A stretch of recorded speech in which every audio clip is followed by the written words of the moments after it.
at Century we get asked loads of questions on an almost daily basis about 13-foot rods, long range fishing and what we recommend. Well, that's an easy question because what we recommend is the C2-D. The rod itself comes in two versions, the steel 50mm SIC guides and the 40mm high standoff K guides, again with the SIC option. We also do a matching spod and a matching marker, both in 13 foot to complement the fishing rods themselves. So what are the main benefits for choosing a 13-foot rod for your long range fishing? Well, the first one is obviously distance, added distance. Now, beach casters and tournament casters don't use longer 14 and 15 rods for no reason.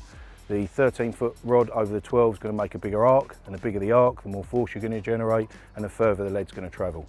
Secondly, off the back of that, we have accuracy. Now, if you don't need to cast as hard to hit a certain range, 100 yards, 120 yards, 150 yards, with a 13-foot rod as you do with a 12, it's only going to increase your accuracy.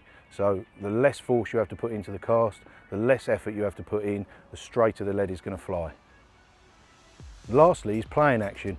Now, playing action with a 13-foot rod is not something many people take into account because most people view a 13-foot rod just to be a big clumsy casting machine.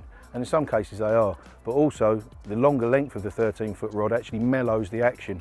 It's a shorter rod, anything shorter is generally going to be a little bit stiffer, so you might actually find that by using a 13-foot rod you do actually get a better playing action with a powerful 13 than you do with a powerful 12.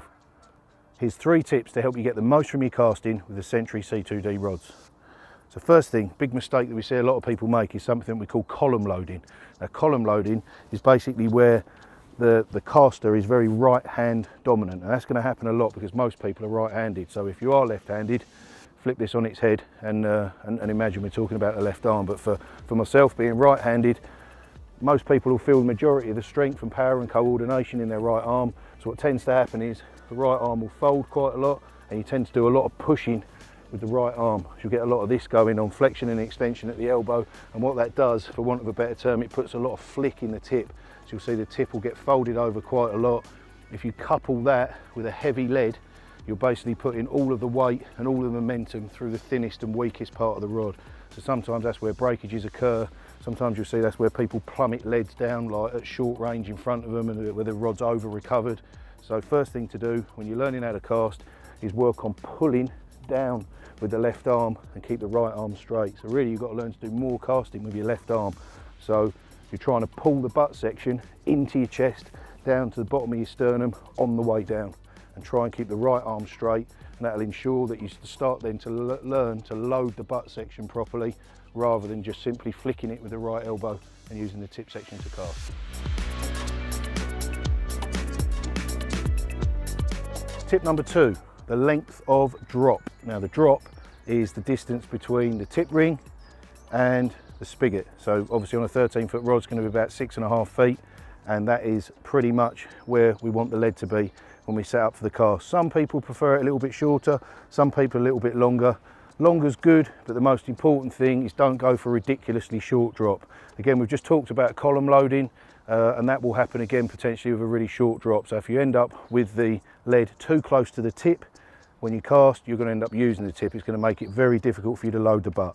So by having a longer drop, the lead's going to swing on a longer arc and a wider arc. It's going to gather more pace, it's going to generate more speed, and more importantly, it's going to enable you to load the butt section properly and not do all the casting just with the tip, which is the weakest part of the rod.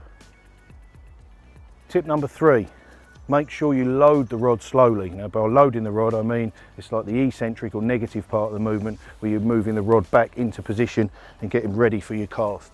So you want that movement, if you can, to be very slow and quite deliberate. You still need to be in a decent rhythm, but the last thing you want is to not be able to accelerate. So if you think about when you go through the gears in a gearbox in a car, when you're driving your car, it's much easier to accelerate if you're already going quite slowly in a low gear. So from that position, once you've decided where you're casting, aiming at tree line, marker float, wherever you're going, load it up nice and slow and then work on accelerating on the way forward. If the backward movement is too fast on the way back, the negative part of the movement, then when you go into the positive part of the movement and start to move forwards, it's going to make it very difficult to accelerate. If you can't accelerate, you can't generate any tip speed, and if you can't generate any tip speed, which is key with long range casting, then your lead, marker float, spod, whatever you're using, is not going to go very far at all.